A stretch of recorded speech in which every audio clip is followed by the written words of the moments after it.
Hello, I'm Lodging Editor Kate Hughes. Thank you for listening to Lodging on Demand. In this episode, I spoke with Ginny Morrison, VP of Sales for Spire Hospitality, Tom Poehailos, Senior VP of Operations at Hotel Equities, and Josh Nowak, Director of Sales and Marketing at Interstate Hotels Resorts, covering both the Lancaster County Convention Center and the Lancaster Marriott at Penn Square, about how group business has evolved due to COVID-19. So it's been 8 months since the COVID crisis hit the U.S. hotel industry, give or take, and a lot has changed. So I want to start with talking about how the meetings and events teams at your properties adjusted to the COVID crisis, not just what they did right off the bat in March, but how things have changed over the course of the last 8 months. So, Ginny, why don't we start with you? What's been going on at your properties?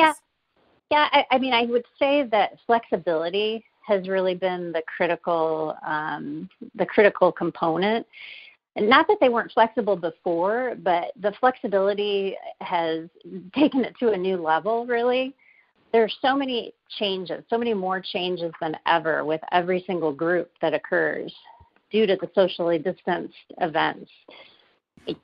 The clients that are coming in and the brides that are coming in, you know, we've had to really try and set the expectation with them through, you know, the contracting process and helping them visualize what they're going to expect. But even so, they show up and we're, you know, running around changing tables and, you know, the location of AV and things like that. So I think that flexibility has really been the most critical component, and everybody has risen to the occasion.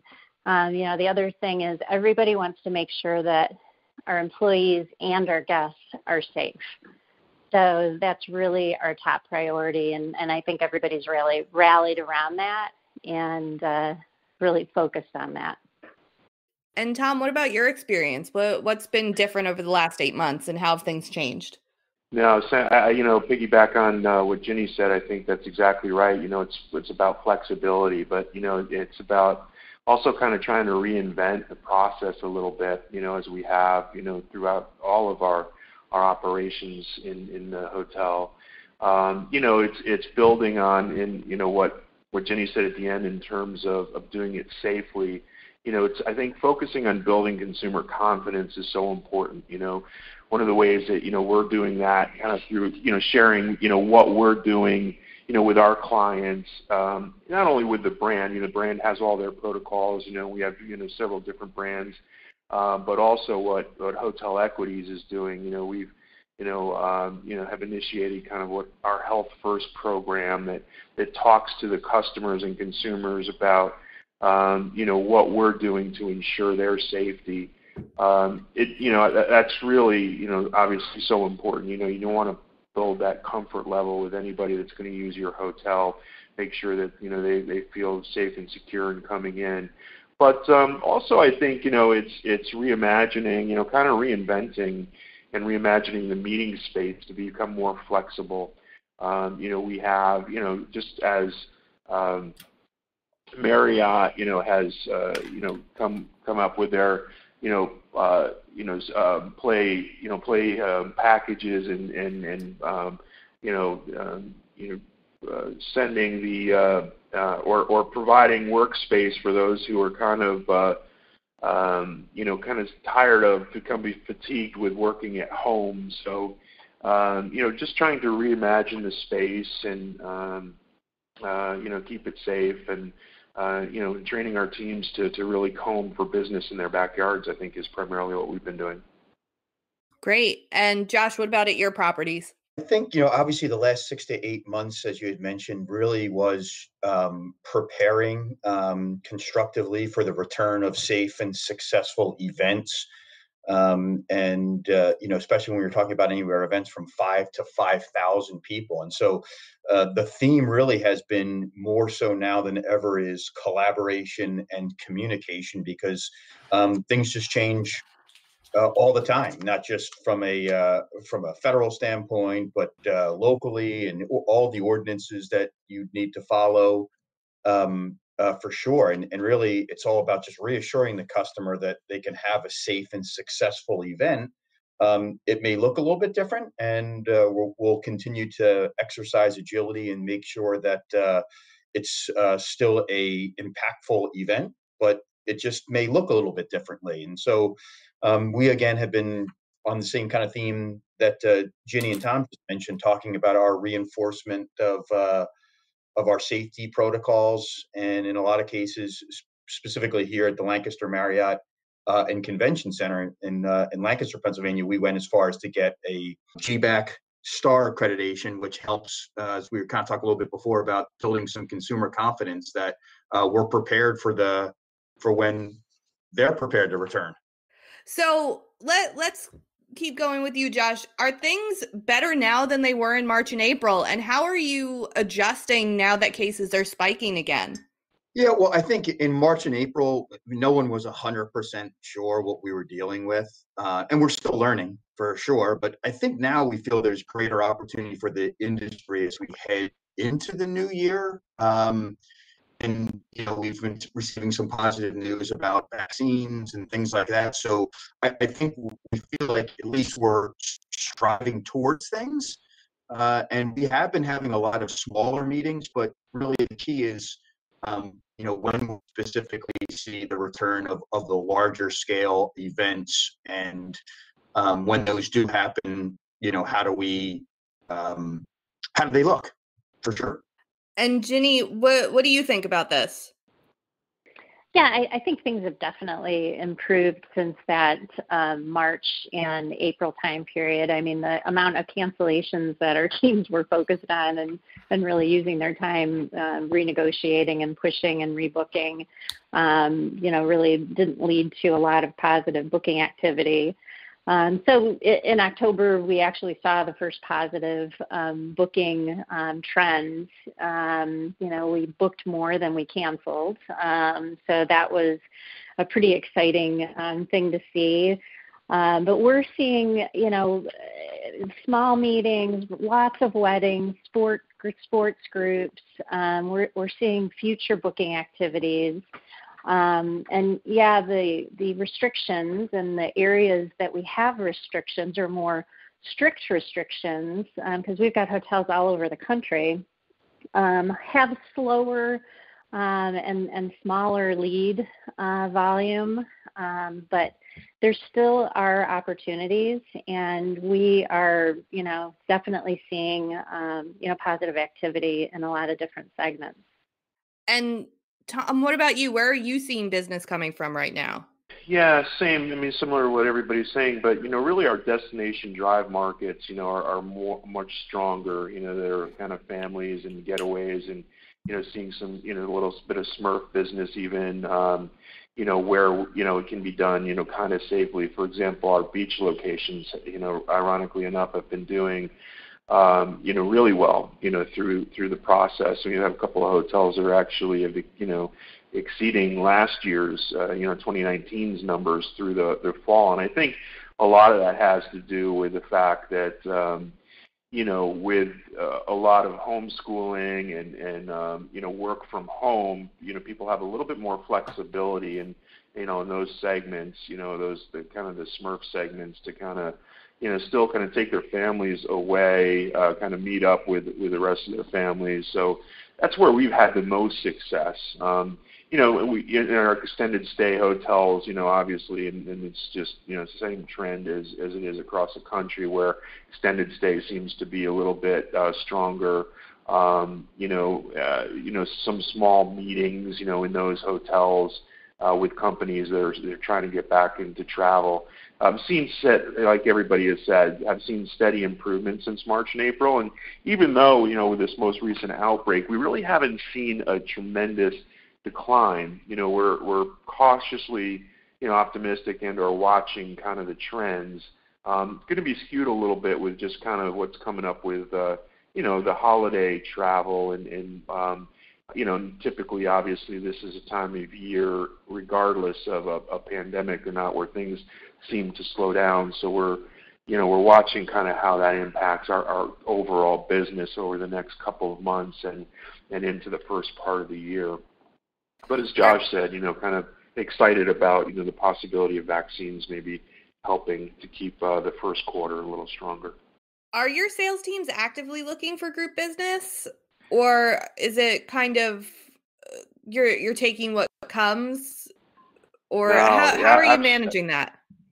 Yeah, absolutely. You have to be out there looking for group business, and it's more, kind of I think, back to the basics. Hate to kind of use that cliche, but kind of combing your backyard and seeing. But there's some of the group business that we're focused on.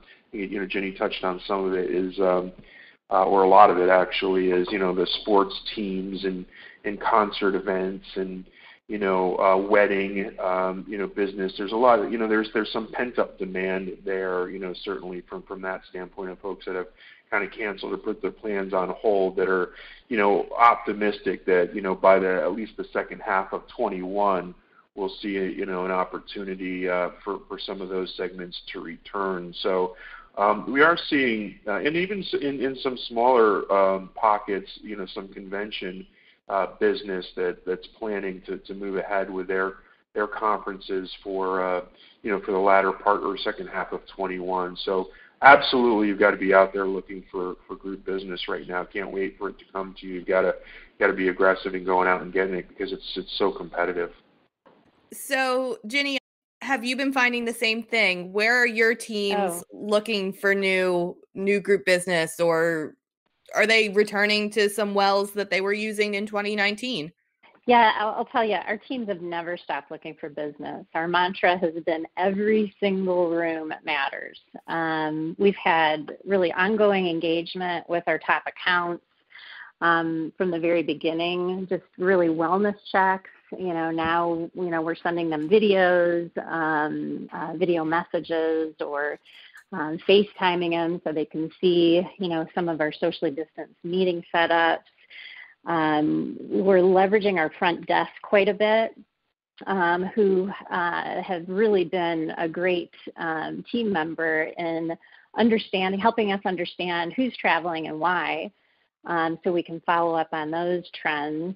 And we're targeting industries that are traveling now, like medical, government, logistics companies. There's been quite a bit of cargo air activity. The entertainment industry, we're seeing production company business in some of our hotels. And like I'd mentioned before, sports, pro and college are definitely traveling.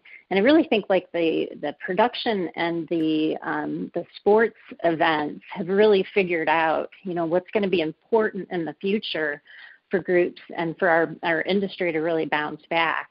And that's the rapid testing process that they have in place.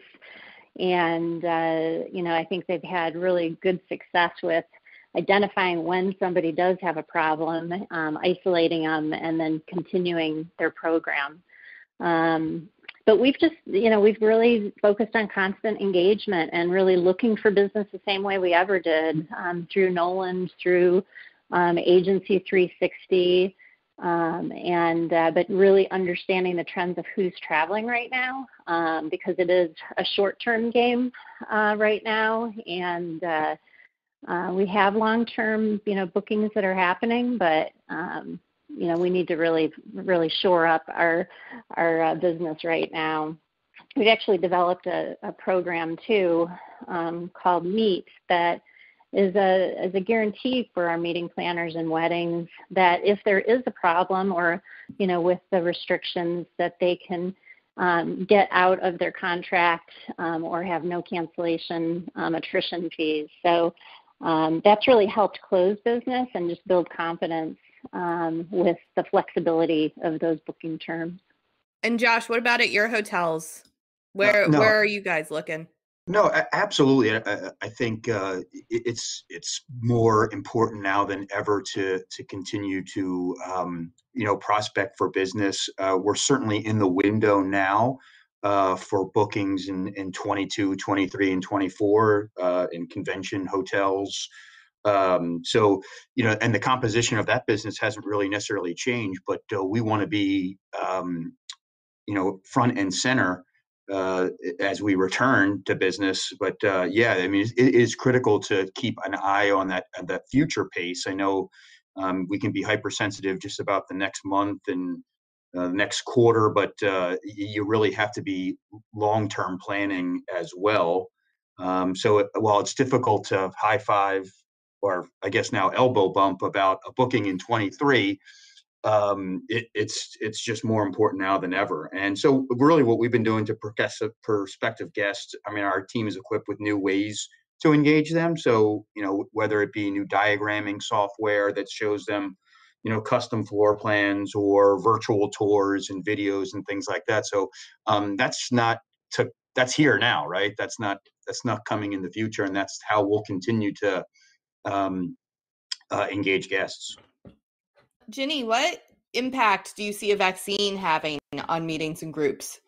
I think that will have a very positive impact. And I just saw on GBTA's blog yesterday that 50% of most corporate employees are willing to travel today. So I think that the remaining 50% needs probably a little bit more assurance about their safety. And that whole duty of care component and making sure your employees are safe is a big weight on people and people in charge of putting these meetings together. So I think a vaccine will be important. I think rapid testing that we're confident in will be very helpful as well. Josh, do you think the same thing? I mean, on a macro level, I don't think we ever had any promising news as it pertained to a vaccine until really this point. So now I think we have something more concrete to plan around. And I think it's a significant step in, welcoming back face-to-face events. But there'll be components of the events, I think, at least for a period of time, that will remain the same. Whether it's kind of mask wearing or the way we're seated or how we're packaging food and things like that. But, I think now more than ever, at least there's a little bit of clarity that we can work towards, which we necessarily didn't have in March and April.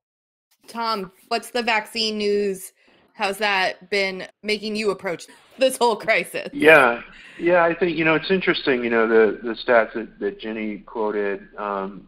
It's interesting, and I find the same thing is that, you hear the same thing that, it's interesting how many people are comfortable in traveling today, even with, if you watch, the news, this is, a critical time, in our country, regarding the resurgence of the virus. But I think that people, even still, despite that, have some of, with half the country having confidence in travel, tells me that, the airlines and the hotel and the travel industry has really put in the protocols that make, that create that confidence.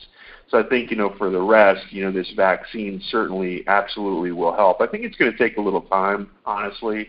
I mean, with, the vaccines becoming available, sometime in December and, and then how it's distributed and how, it's going to take several months, into 2021, at least the first quarter, for, I think, for this to settle down a little bit. So I think we look at it as, the back half of the year, again, is going to, have a lot of pent-up demand. We're absolutely optimistic and going to be going after, those businesses and those groups that, start to come back. But vaccine is absolutely the best news that any of us can have. And I do think, into late Q1 into early Q2, in my opinion, is when we're going to start to see a little bit of return of the rest of the other half, if you will, in terms of confidence in booking meetings.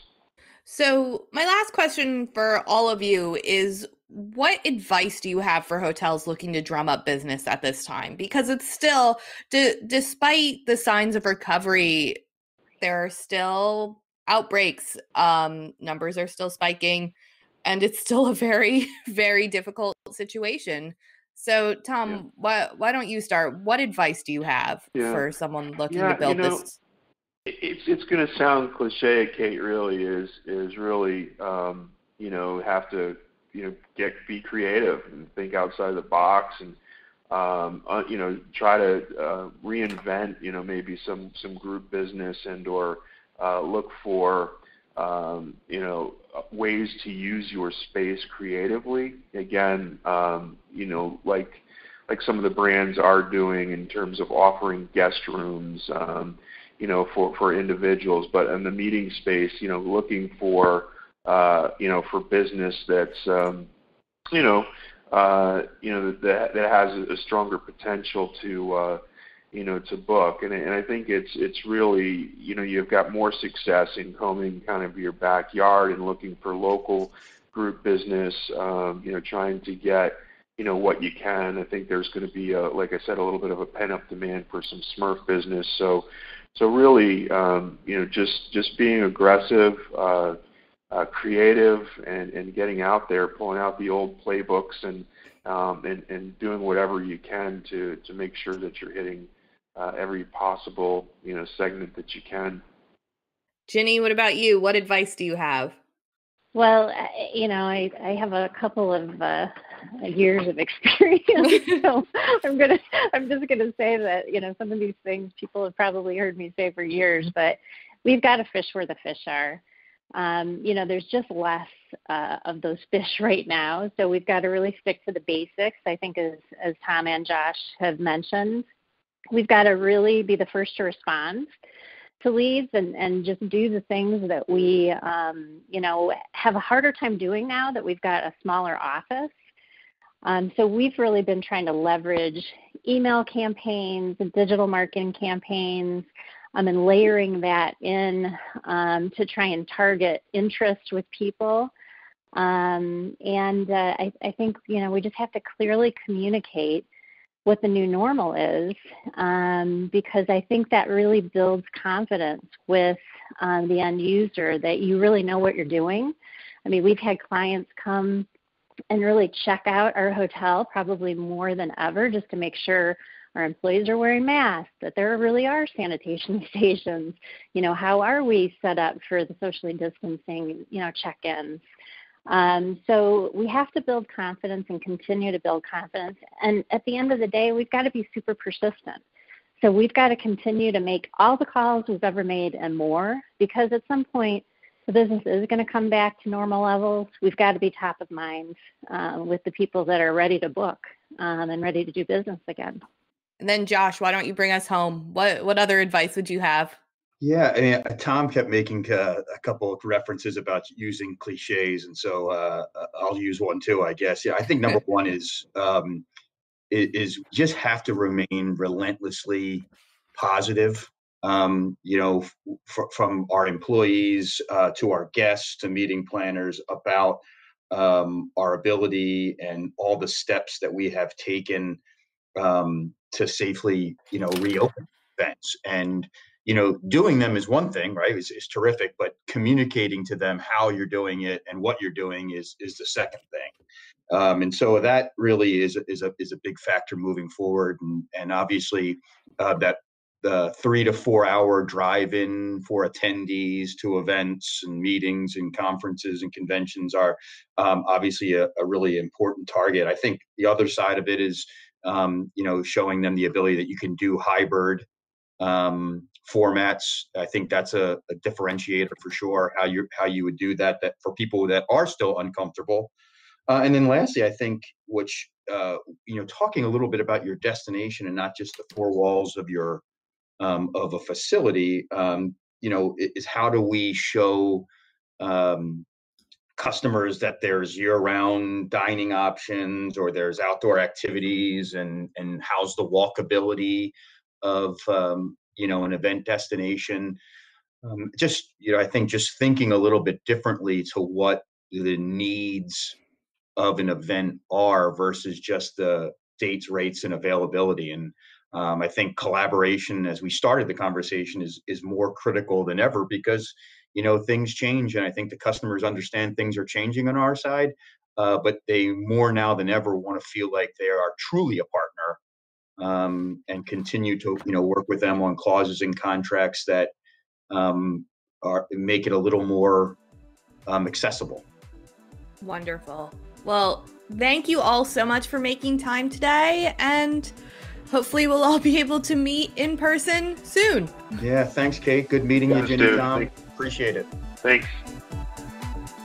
Thank you for listening to Lodging on Demand. If you want more content like this, please subscribe to our channel. Or you can listen to Lodging on Demand as a podcast on Apple Podcasts, Google Podcasts, and Spotify.